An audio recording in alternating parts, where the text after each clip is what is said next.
¿Qué tal? ¿Cómo están ustedes? Sean muy bienvenidos a una nueva edición de nuestro programa de análisis internacional de la región al mundo. En esta ocasión queremos conversar acerca de economía, de recesión, también analizar cómo ha afectado los bolsillos individuales, las arcas fiscales y las economías de los distintos países la emergencia sanitaria por el COVID-19. Para conversar de este tema tenemos a dos grandes invitados a quienes desde ya saludo y agradezco por conectarse porque ambos se encuentran desde Europa, así que estamos haciendo también ese enganche con los distintos usos horarios. Marta Domínguez, desde Bruselas, economista por la Universidad de Oxford, máster en estudios políticos y de gobierno europeo por el College of Europe. Marta, ¿cómo estás?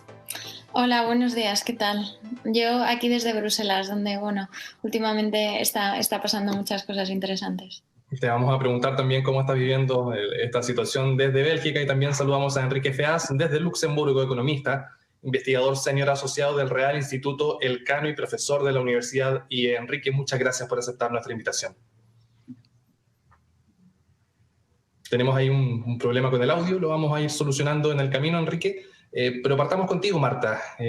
También es interesante saber cómo se está viviendo esta emergencia desde Bruselas, pero entrando en materia también económica, te consulto. ¿Estamos en recesión ya prácticamente? ¿Tenemos que esperar otras señales de la economía internacional? ¿Cuál es la situación actual? ¿Cómo tú la describirías?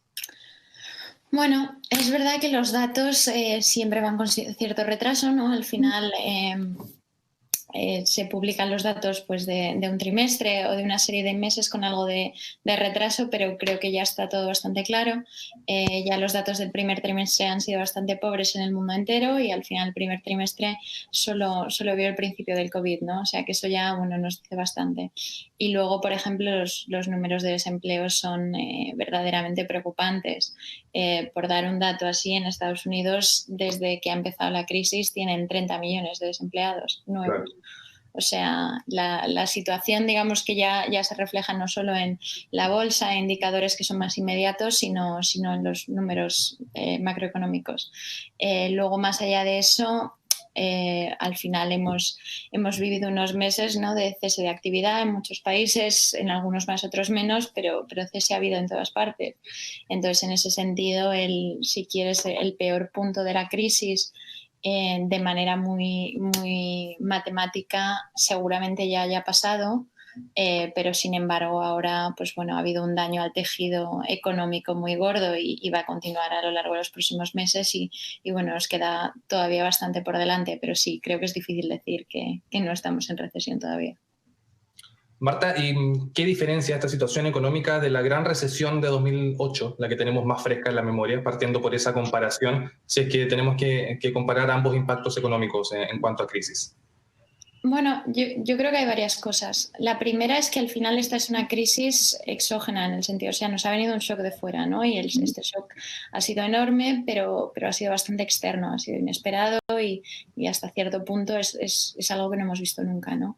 Mientras la otra crisis es verdad que empezó como una crisis financiera que luego repercutía en la economía real, pero al final era producto de unas debilidades tanto en el sistema financiero como en la economía en general. Entonces era una crisis, digamos, que surgía de los problemas internos. ¿Qué pasa con estas dos cosas? Bueno, lo malo de un shock exógeno es que, digamos, viene de la nada, o relativamente de la nada, y que en este caso ha sido muy intenso, mucho más intenso de lo que fue el comienzo de la antigua crisis. Lo bueno, en cierto sentido, es que no es que nuestra economía tuviera un problema,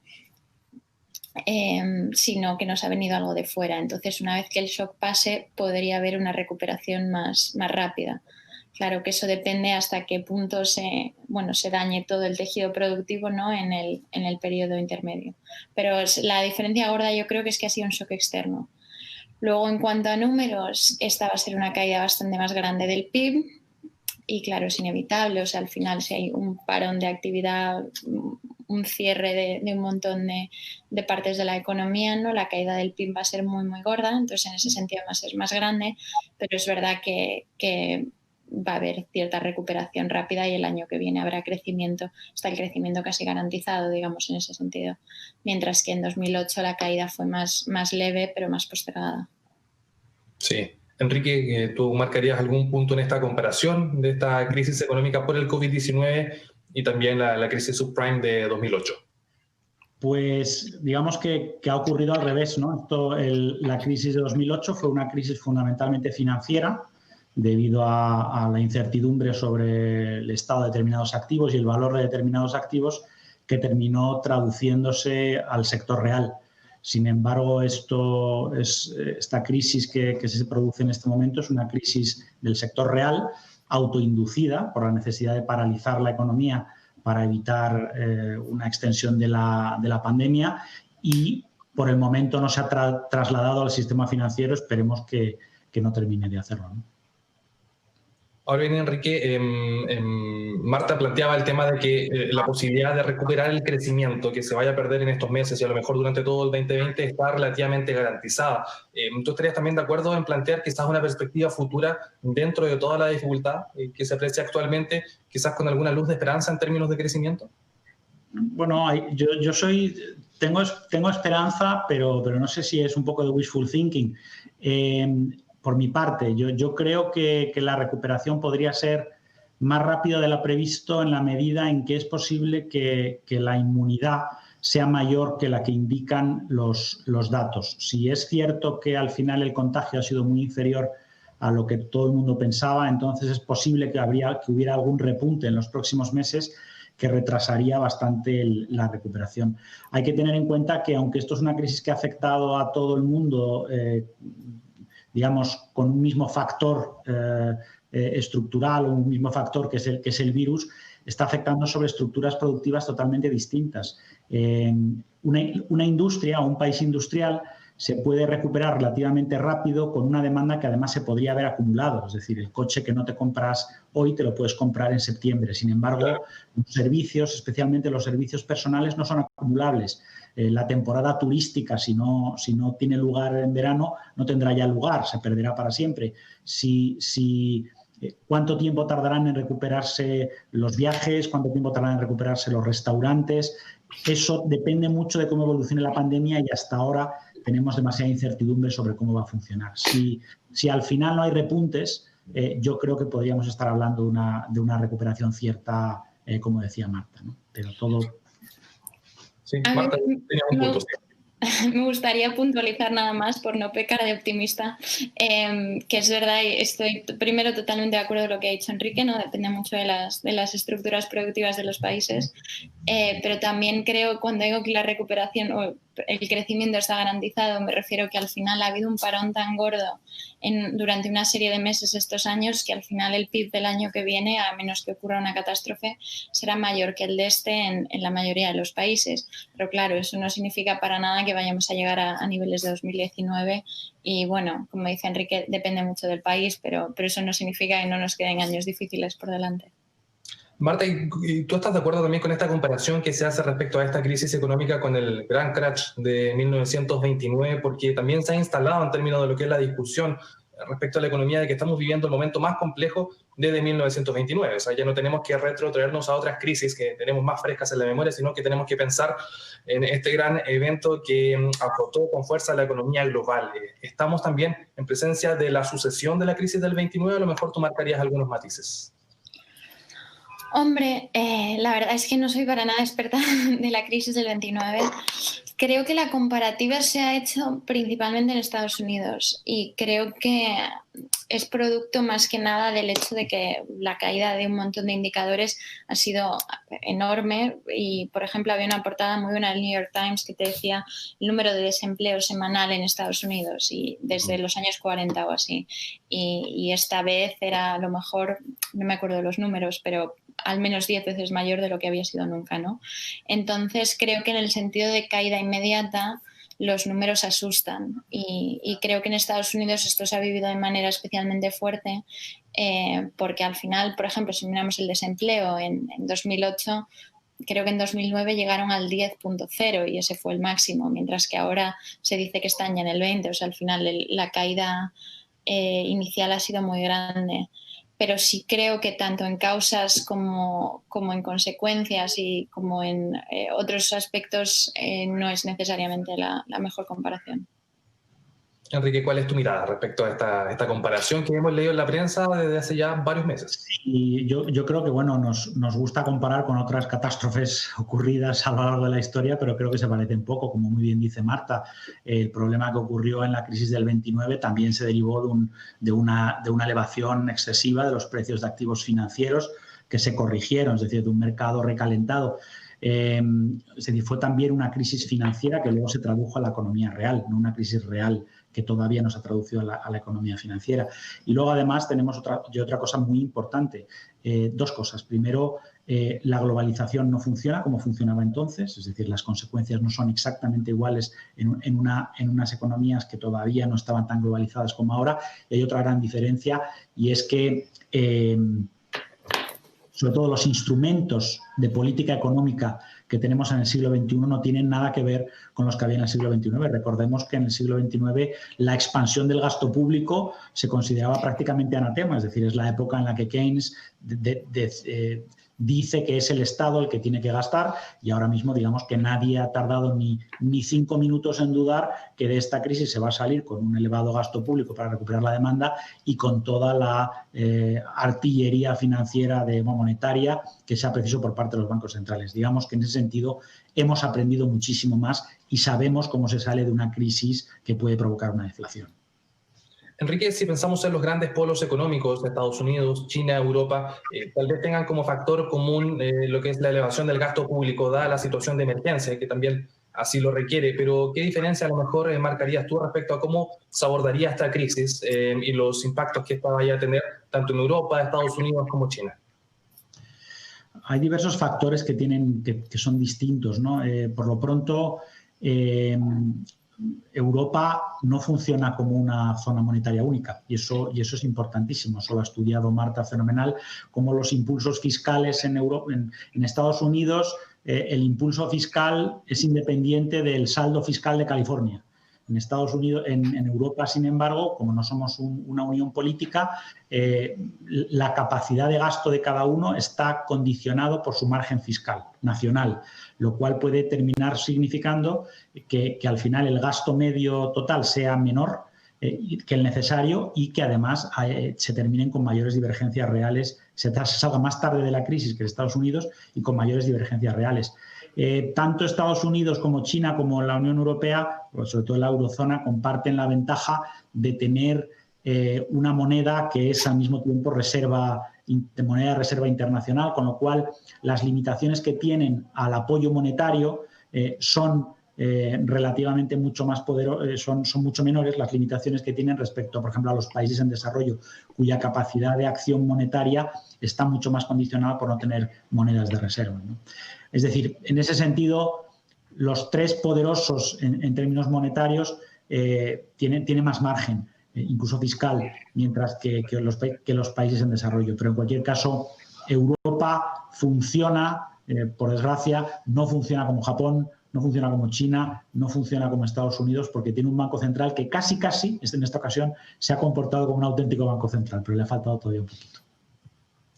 Marta, hace algunos meses antes del aterrizaje de la emergencia del COVID-19 en los distintos puntos del mundo estábamos hablando de la guerra comercial, de la batalla arancelaria entre Estados Unidos y China, este gallito, como le llamamos aquí en Chile, entre Donald Trump y Xi Jinping. Vamos a ver un poco más de eso, a lo mejor en el próximo tiempo, o quizás, dadas las circunstancias, la economía y la necesidad de recuperación va a mandar por sobre lo que son estas disputas políticas. Bueno, me alegro mucho, la verdad, de que hayas mencionado la cuestión comercial porque me parece muy importante y la OMC sacó el otro día unos números y predecía que el comercio en 2020 va a caer entre un 13 y un 32%. Que vale que obviamente este es un año excepcional, ¿no? Más allá de que hay una caída del PIB, que en consecuencia suele llevar a una caída del comercio, pero ahora sí, la caída del comercio parece que va a ser mucho mayor que la del PIB. La del PIB estima el Fondo Monetario Internacional que será del 3%. Pero bueno, no es raro que la del comercio sea mayor, pero es sustancialmente mayor. Y es verdad que ha habido caídas, problemas en las cadenas de suministros, etcétera, etcétera. Pero creo que por desgracia el comercio va a ser un gran perdedor de lo que está pasando, ¿no? Y hasta cierto punto, desde desde un punto de vista político ya estamos viendo medidas proteccionistas, principalmente con cosas como material sanitario y tal, pero creo que es un mal precedente en ese sentido. Y creo que, por desgracia, esta crisis no creo que nos lleve a abrir, sino a cerrar. Y la verdad es que es una discusión, es un debate que creo que tenemos que tener. Y en términos, Marta, también de lo que se ha mencionado este último tiempo como esta disputa por la hegemonía internacional entre Estados Unidos y China, ¿quién tiene más herramientas o quién a lo mejor se encuentra en una pseudo mejor posición para enfrentar la crisis que se viene? Entre Estados Unidos, China y Europa también un poco bueno, es lo que dice Enrique, hay muchas variables. Uno de los problemas gordos de Europa es que al final pues no tenemos una unión fiscal, ¿no?, propiamente dicha, y de hecho si miramos las diferencias entre países del nivel de gasto, la verdad es que han sido muy sustanciales. El que más ha gastado es Alemania y también es el que más puede. Los mercados confían en el Estado alemán absolutamente y la deuda alemana, bueno, se cobra en negativo, o sea, realmente está en una posición muy privilegiada, ¿no? Algunos de los países del sur están en una situación más complicada. Al final la capacidad fiscal es muy importante aquí. Sí es verdad que hoy, de hecho, o bueno, ayer, si esto sale mañana, se ha presentado un plan de la Comisión de Fondo Europeo de Recuperación que sigue a un plan franco-alemán que parece que va a llevar a una respuesta fiscal más centralizada, más contundente. Pero bueno, aún así sigue habiendo muchas limitaciones y en Europa se avanza lento, por desgracia. Yo creo que Estados Unidos tiene una buena posición en el sentido de que, bueno, tiene toda la potencia de fuego del mundo, pero es verdad que también tiene una economía que puede sufrir más en situaciones como esta, desde el punto de vista de que al final pues la seguridad social o digamos el seguro médico va ligado al trabajo, las prestaciones de desempleo son mucho menores, etcétera, etcétera. Entonces, de cara a lidiar con el gasto, digamos, inmediato, es verdad que han tenido un gasto bastante sustancial, pero es que en Estados Unidos una situación así no puede puede tener un coste humano bastante más grande que en países de Europa donde el estado de bienestar está mucho más consolidado.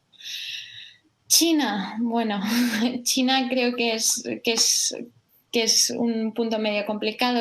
Perdón, antes de que se me olvide lo que ha dicho Enrique de las divisas, que me parece muy importante. Yo creo que China tenía ya desde la crisis mayores debilidades económicas de las que pensamos. Y sí es verdad que es una sociedad, digamos, que se sustenta con unos niveles de crecimiento muy altos. Entonces, aunque parece que este año aún así van a crecer, va a ser un crecimiento muy bajo y la diferencia a lo esperado es bastante gorda. Ahora bien, el Estado tiene bastante capacidad fiscal. Bueno, el déficit ha estado muy alto en los últimos años, pero bueno, bastante. Y bueno, también monetaria, y es un poco lo que dice Enrique. Al final, la clave es la coordinación centralizada, digamos, que en Europa falta.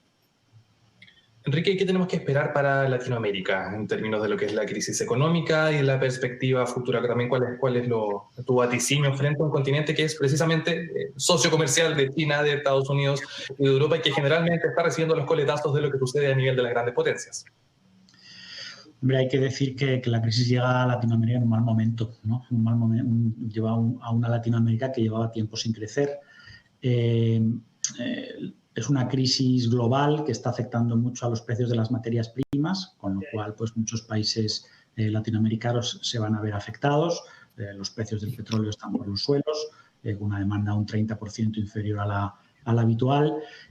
Además, hay otros canales de transmisión particularmente graves. Se ha producido, pues, en épocas de incertidumbre, como suele ser habitual, se ha producido una huida masiva de capitales en busca de moneda refugio, es decir, se van hacia el dólar, con lo cual pues, todavía reduce mucho más el margen de actuación de algunas economías. Si a eso le unimos pues, algunos elementos adicionales, como puedan ser, por ejemplo, la crisis turística, que para el Caribe pues, puede ser particularmente negativa, pues hay que temer tiempos difíciles para Latinoamérica y se acelera la necesidad impostergable de acometer algunas reformas importantes de modernización económica, de diversificación de sus economías, intentando avanzar un poquito más en la cadena de valor y salir en algunos casos de las materias primas básicas e intentar pues pues beneficiarse de una mayor coordinación. Es posible que haya problemas financieros, además de deuda.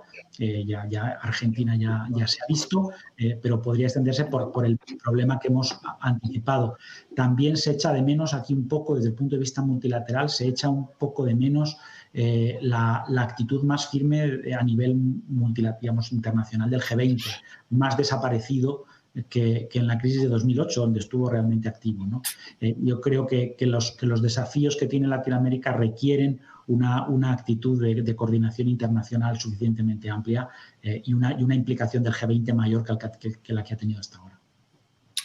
Enrique, pobreza, endeudamiento, cesantía, ¿cuál va a ser el punto que a lo mejor se va a ver más afectado en América Latina pensando en lo que es esta crisis? Es un poco lo que decía antes Marta, ¿no? Al final esta crisis es muy sensible a los distintos sistemas de apoyo social, a las estructuras de estado del bienestar, a la informalidad. Dense cuenta, por ejemplo, que el confinamiento afecta a la economía también a la informal. Es decir, la economía informal no se libra de la crisis por el hecho de que no sea precisamente porque todo está confinado, ¿no? Entonces, algunas economías ya partían pues, de desigualdades, de situación de desigualdades graves, de desafíos desde el punto de vista de tensiones sociales, de protestas en las calles. Estas cosas se van a acentuar y es posible que exista pues, unas ciertas tensiones políticas y sociales derivados pues, de un contrato social en Latinoamérica que en algunos casos no ha funcionado. Ya se estaba hablando de esas tendencias y lo que la desigualdad, las dudas respecto a la globalización, las tensiones políticas, eran cuestiones que ya existían antes de la crisis del coronavirus y lo que es posible es que esta crisis lo que hagan sea precisamente acentuarlas. Sí, Marta, a propósito de lo mismo, Enrique plantea la posibilidad de repensar algunas fórmulas económicas y eso también dice mucho con la sociedad que queremos aquí en América Latina, precisamente en un contexto de revueltas sociales, como es el caso de Chile, un estallido que desde octubre nos tenía hablando de otros temas, incluso una nueva constitución.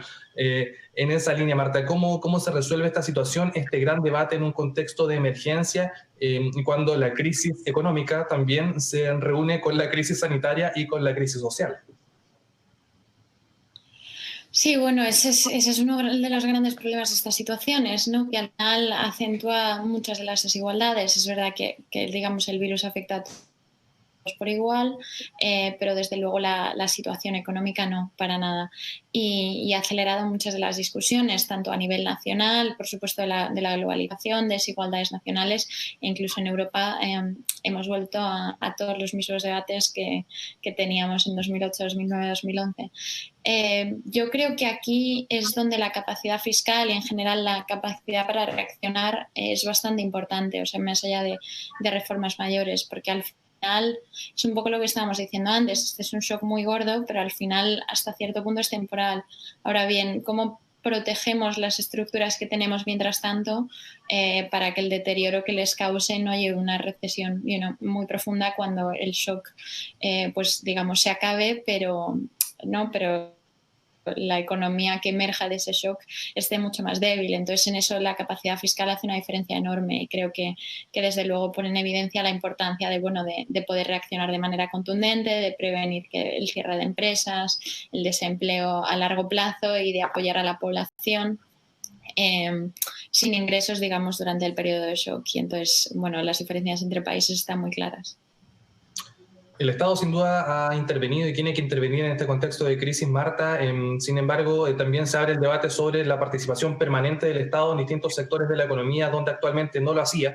Pensemos en áreas como de comercio, de servicios. En esa línea, ¿cómo observas tú el debate en torno a lo que es precisamente el rol del Estado en las economías hacia las sociedades? Estamos en medio quizás de la emergencia, no nos permite a lo mejor desarrollar a cabalidad esa conversación, pero con toda seguridad a futuro sí nos vamos a preguntar cuál es el Estado que queremos y cuál es la economía que queremos. Bueno, yo creo que desde luego son cuestiones difíciles. Creo que en momentos como este al final se pone en evidencia lo necesarias que son muchas de las estructuras del Estado, pero creo que desde luego desde un punto de vista de un rol más sistémico y más estructural en ciertos sectores, la verdad es que creo que no necesariamente la situación un virus tiene que cambiar las percepciones que tenemos de eso. Pero bueno, no sé, creo que es un debate más postergado. Es un debate que probablemente vamos a tener en una próxima oportunidad. A Marta Domínguez le queremos agradecer por sumarse a nuestro panel de la región al mundo desde Bruselas. Muchas gracias. Y muchas gracias también a Enrique Feaz desde Luxemburgo por acompañarnos en esta jornada para hablar de economía, de recesión y de lo que nos depara también este incierto futuro. Un placer. Bueno, y ustedes también muchas gracias por vernos, por escucharnos. Recuerde, semana a semana el análisis internacional aquí en De la Región al Mundo, siempre con el apoyo del programa de estudios europeos. Y nos volvemos a encontrar en una próxima oportunidad. Que esté muy bien. Hasta pronto.